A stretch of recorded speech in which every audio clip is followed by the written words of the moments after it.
writing a first draft is so daunting and so intimidating on so many levels because you're trying to write an entire story from this amount of knowledge.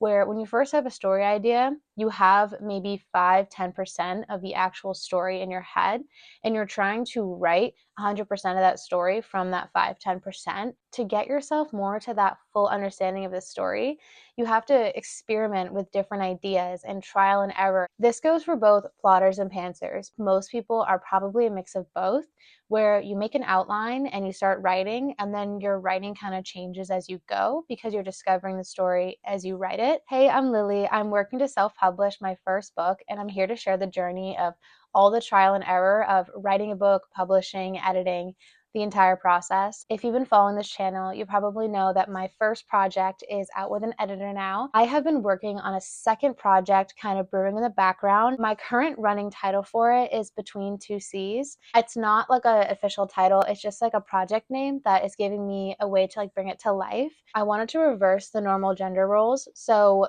the MMC is a male siren warrior, and the FMC is a runaway princess turned pirate. So it's kind of like a twist on like a lot of the other books that I've seen. I've spent a few months like researching, brainstorming, developing these characters and this plot. I did a lot more brainstorming for this book than I did my first one because after the whole process, you realize that like you really need to know more of your story. For me, I feel like the brainstorming process is never ending. Even in my first project where I'm now at the fifth draft, I'm still brainstorming. I'm still like taking out a piece of paper and jotting down notes and trying to connect different things because I feel like the brainstorming process isn't just one thing you do at the beginning. It's kind of like an active process throughout every stage. And I like to brainstorm in between different edits or in between different drafting sessions to kind of like bring to life my imagination. Before I started drafting this project, Between Two Seas, I came up with the first like 5 characters and I made like really rough like character outlines. I made a general world map. I made a general arc of the romance arc and internal arcs of both the main characters. I did trial scenes. So what I would do is I would think of a situation or a conflict or a setting and I would trial like how I would write it. I would like go in with different characters and different conflicts and figure out like how I can make this interesting, discovering, but in an organized way, like organized chaos. I am trying to draft this book really fast because I feel like whenever I draft a book, I need to be in the story to really create it. And if I draft like 500 words a day and it takes me a long time and I take breaks and I don't really do a lot, I'm really removed from the story and I start to forget what's going on in the story and it's not like living actively in my brain. So because I get my first book back from my editor in about 3 weeks, I gave myself about 3 weeks to draft this first book, which kind of sounds like NaNoWriMo. Like it sounds like really quick and fast, but I had about 9,000 words of this draft already done from before. Came up to 2,400 words. I'm an underwriter, so my books I try to aim between 50,000 and 60,000 words for my first draft, but my final drafts end up being between 80,000 words and 100,000 words. So I'm very aware of that, where I'm not going to try to force the word count in my first draft because I'm really just playing around with different ideas. And then I'm going to go into like more of the nuance and the details and like the backstory as I go throughout the drafts. So before I draft today, I want to kind of look at the notes that I have and kind of go off of like where I left off. I love to just like vlog these things and share my process and my thoughts and anything that comes to mind. I have all these folders over here and this is the main, and then you have like a spot for like notes and stuff. I have about like 8 or 9 practice scenes where I practice writing these characters and like how they're going to work together. And I have a folder for world building where I have like different concepts and identities and locations and lore and history. I just had a completely different idea. I'm always focused on like word count, word count, word count. But honestly, something that I've realized is after with my first draft, I literally rewrote it 3 different times because I was so focused on a word count instead of actually what the words were saying. I actually think it's more beneficial instead of me bringing you along, like me drafting crazy. I'm just looking through all this and I'm like, wow, okay, so I have a section for religion and world building in different bullet points.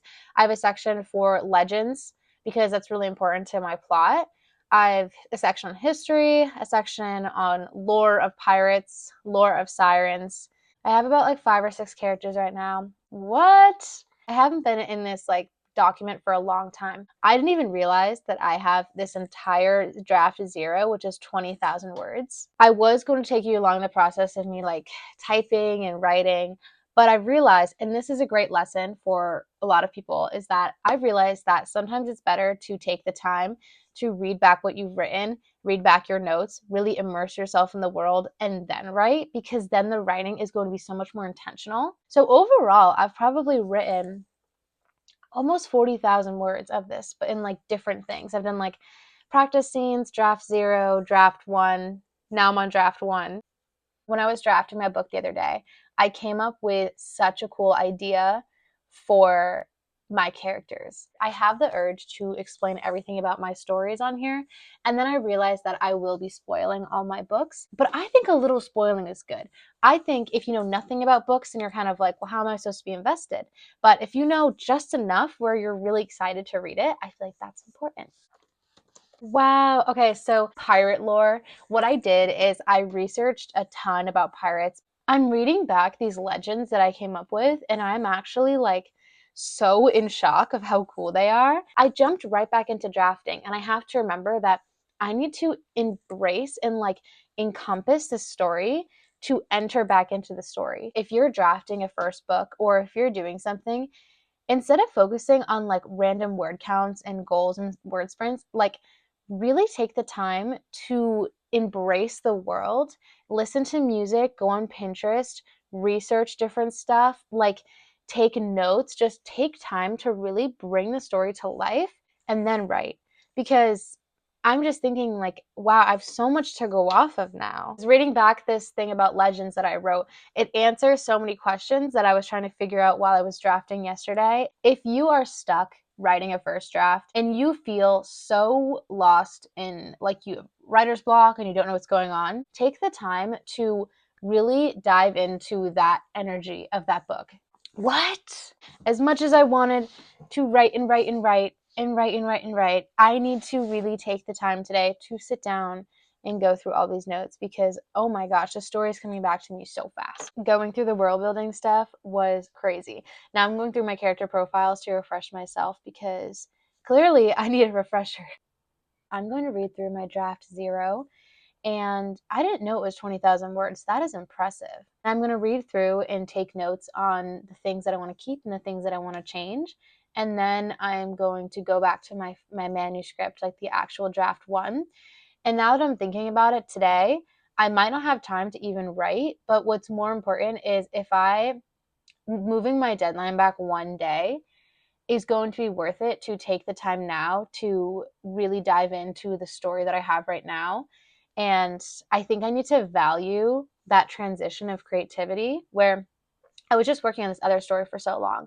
And then I jumped into drafting the other story. I'm really big on like working on one story at a time, because your whole like mental space is just caught up in that world. Listen to your intuition when you're editing and when you're writing, and just go with your gut, because my mind is telling me to draft really fast and make these deadlines and don't worry about all this other stuff. It doesn't have to be perfect. But my intuition is telling me to sit and read what I have so far and go through my notes and really dive into the plot and complexity of this world. But my word count isn't going up today, but I'm doing so much more for this story. Yes, word count is great for productivity and motivation and keeping you locked in, but it also can be harmful when you only value word count and you're not valuing like all this other time that goes into writing a book.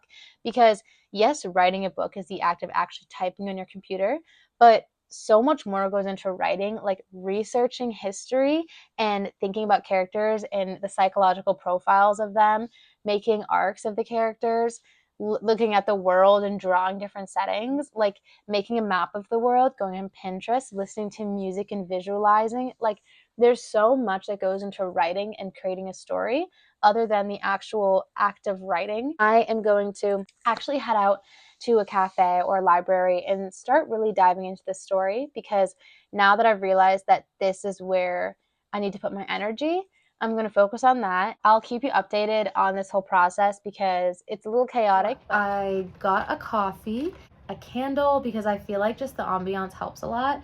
And I feel like these little things really help me to get into that creative mindset. I also have my iPad right here because I'm going to use it for word sprints. I always like to have a notebook on hand because I like to handwrite notes, especially when they come to me more spontaneously. I know last time I was going to do a drafting vlog and I ended up realizing that I had to reread my whole book because I didn't have what I needed. Now I have been working on my book. It's about a week later and I am at 26,418 words. Once you have an existing draft, you have something to work with.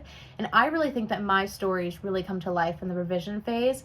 I love that like second to third draft phase where you've edited it a little bit, where you have more of a say in the story and you have more validity in what the story is going to look like, but you also still have that freedom. You're not technically on the line level yet, so you still have this freedom to change things up and really experiment. I'm actually using Motif. It's a writing app that I've been really enjoying, and it's great because I transferred my stuff from Scrivener. I like to use Scrivener and Motif and kind of Google Docs. Like I like to switch around what writing mode I use because I think it helps like switch up the environment. I'm at like the midpoint, kind of like the 45%, 50% mark.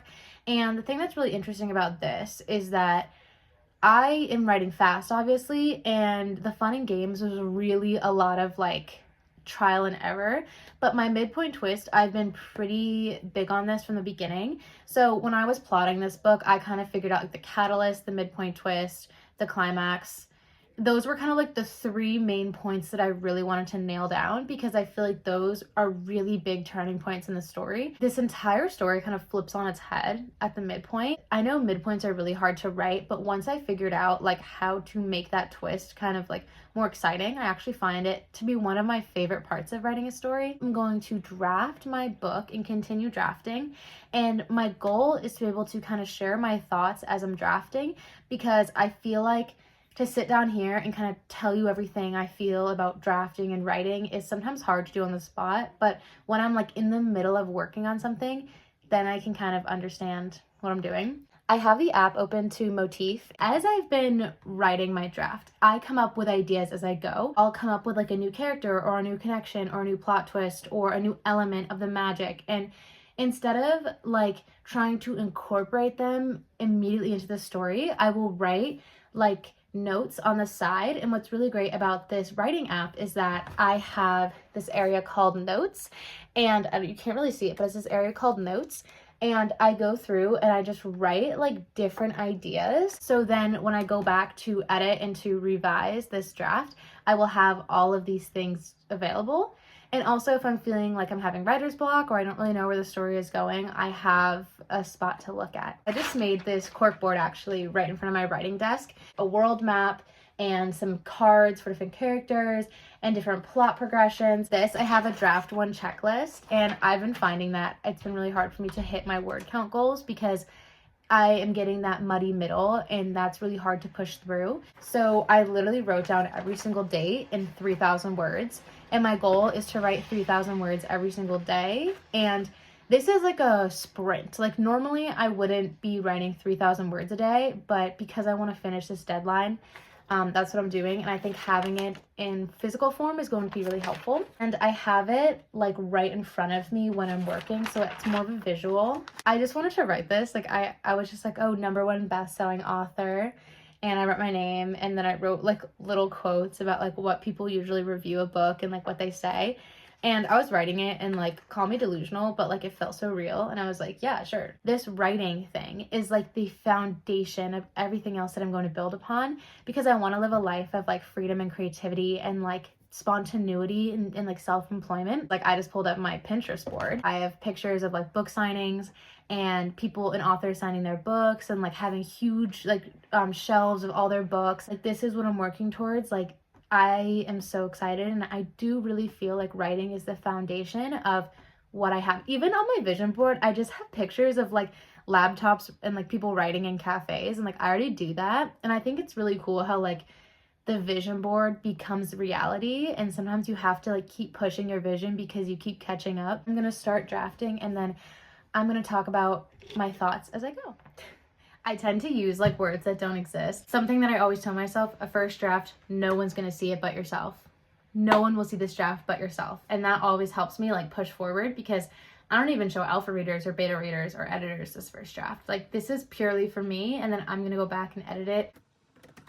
Something that I've been learning in this editing course that I'm taking is that active setting, where active setting is described through the POV character's perception of the world and who they are as a person. So I'm trying to really incorporate that in my dual POV, where it's not just changing the perspective, you're also changing like how you describe the world, how you describe different things, their personality, and showing that through the setting, where I've been trying to figure out how to write from a male perspective, because my first book is all the FMC POV, and this book is the FMC and the MMC, and trying to really nail down that male voice without holding it to like stereotypes, but also recognizing that they're going to see the world differently. Something that I've been trying to figure out with my writing is how to write from different perspectives and not just write from people exactly like me. The fun of writing is exploring different people and empathizing and feeling and hearing different stories. Right now, my female character is Kara, and then my male character is Malik, and that's kind of the two POVs that I have playing with right now, and it's really fun because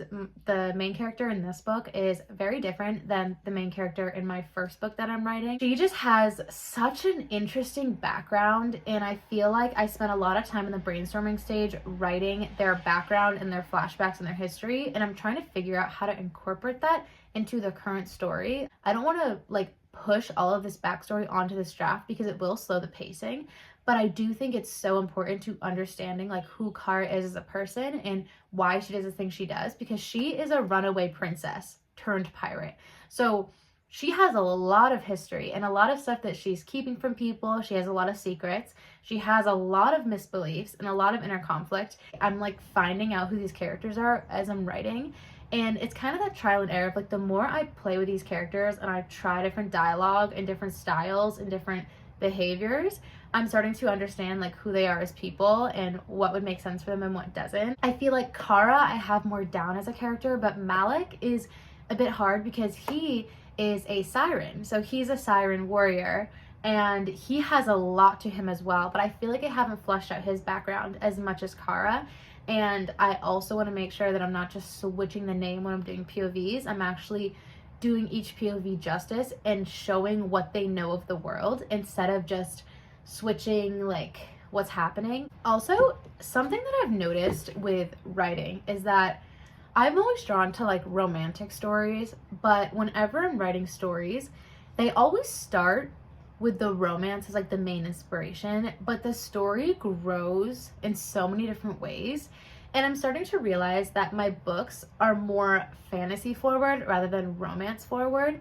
And that kind of surprises me because in the beginning I was really heavy on writing romance, but what I've noticed is what makes romance really exciting for me is having a really big and rich world around that romance to support it. Now that I'm reading more, I've realized that I don't always love when the romance is like the main point of the story. There's so much more to romance than the romance itself. A lot of it is like how the characters are developing in this world and how their romance interacts with the other plot. You would have an idea about what you think is going to work for a story, but then when you start writing it and you see how the story comes onto the page, it's going to kind of do what it wants. And I know it's funny to think about stories as like its own entity, but it really is. Like, you're trying to create this story, but if you force it into a narrative that you want, sometimes it won't be as good as it could be. And that's, I think, why I'm such a big discovery writer, is like I can have an idea going into a story, but if I restrict a story too much, I'll write it and then I'll realize that it's quickly not going anywhere. And every time I try to stick to the original plot of that story, I end up getting rid of all this potential that could happen. And right now, like at my almost 50% mark, This story is getting so exciting, and because of these different aspects that I came up with later on in the story, there's so many hidden secrets and lore to this world and how it's interacting with every character, and I'm creating new characters like as I go. Whenever I do these drafting vlogs, I realize that I yap more than I actually write, so I'm actually gonna write and then I'm gonna keep talking. This Malik character, right? I feel like I can't really quite pin him down on like what his personality is.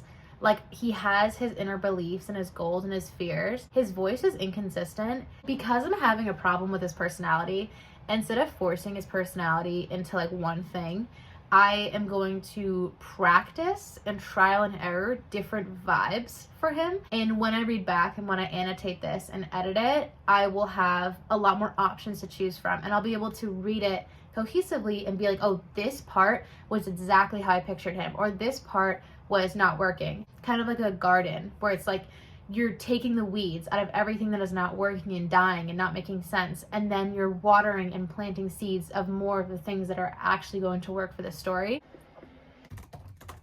Something I have to accept in these first drafts is that the dialogue is going to be bad. The best dialogue, I feel, is very subtle and has meaning to it in a way that makes sense when you know more of the nuances of characters. Right now, my chapters are extremely short for this draft. I think they're each like 1,000 words at least-ish, and maybe 1,500 at most. I wrote a few hundred words. It wasn't a lot. Again, I really think these writing vlogs is more just for me to chat and less to actually write, because when I know that the camera is on me, I just can't write. Like, I just get distracted. But it does kind of help fuel my brain for what I want to talk about. Thanks for following along on this kind of lackluster, chaotic writing vlog. I really enjoy you coming along on this journey with me, because I'm all about sharing the process, because I know we're all just figuring things out. Thanks for watching and happy writing.